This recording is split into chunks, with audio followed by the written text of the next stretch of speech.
I botched the throw, as I often do. It was about the support he was feeling from having coaches present for a charity event. And it's little things like that that show whether or not a team is all in with Tua. And they're clearly all in with Tua.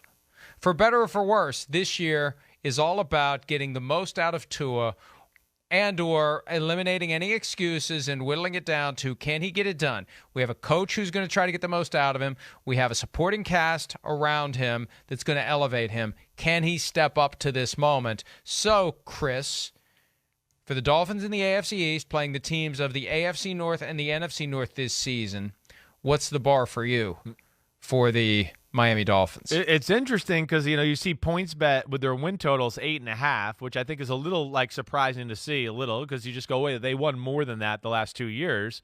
And they added Tyreek Hill and some other people to their football team where you go, well, their roster I think is better. So obviously I guess the coaching hire or whatever maybe leads to a little trepidation there. I don't know. It's hard. They're a hard one to figure out as far as where's that bar. Definitely, that division, we know the Patriots and Bills, they're real. I expect them both to be playoff teams again this year. The Jets are going to be better, so maybe that's why the lower number. But the bar, I guess I almost want to say the bar is kind of where they were the last 2 years. Fringe playoffs, maybe get in, maybe don't. I think but anything in that range, 9, 10 wins, and if they do or don't get in the playoffs, I still think is good and things are going in the right direction. What do they need to do? Specifically, what does Tua need to do to kill the possibility of Tom Brady doing in 2023 what he almost did in 2022?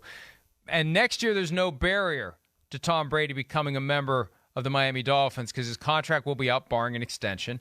No tag clause in his deal. He's a free agent after this year.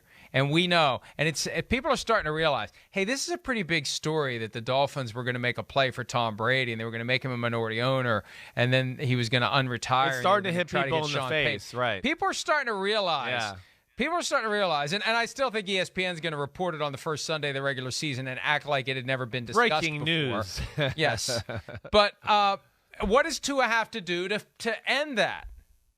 He's got to win football games, stay healthy, win some big football games. That's yet to happen.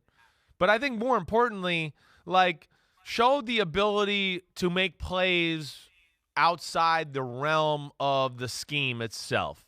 Not that it has to be Mahomes or Josh Allen and he spun out of here and threw a sidearm ball 40 yards across the other side of the field. Not that, but fitting balls into tight windows. Oh man, there's nobody really open. The pocket's collapsing. Ooh, there's a little sliver of a spot to put the ball. Oh, we put it there. Great. Getting out of harm's way every now and then and making a play. It's got to be more of that. That's why you heard players and teams make fun of Tua last year because there was never any of that. It was, all this trickeration to throw the ball right here and let everybody else do the work.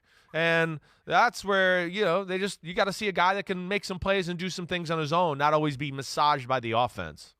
Big throw in a big spot in a big game. That's right. That's what it comes down to. That's right. He's got to do that. Yeah. And if he doesn't, they may very well be interested in a guy who can. We know that Stephen Ross wants Tom Brady part of the organization, and Mike McDaniel and Bruce comes Beal. from that San Francisco coaching staff that at least evaluate it. Wouldn't that? From McDaniel's standpoint, hey, Kyle didn't want this guy in 2020. Yeah, this is my chance to show what we could have done with Tom Brady in this offense. So it's going to continue, and I feel bad for Tua. He had Deshaun Watson hovering over him most of last year. He's going to have Tom Brady hovering over him much of this year if more and more people start paying attention to what we've been talking about for over a month. Hi, I'm Mike Tirico, and thanks for watching. Make sure to hit subscribe for the latest news and highlights from NBC Sports.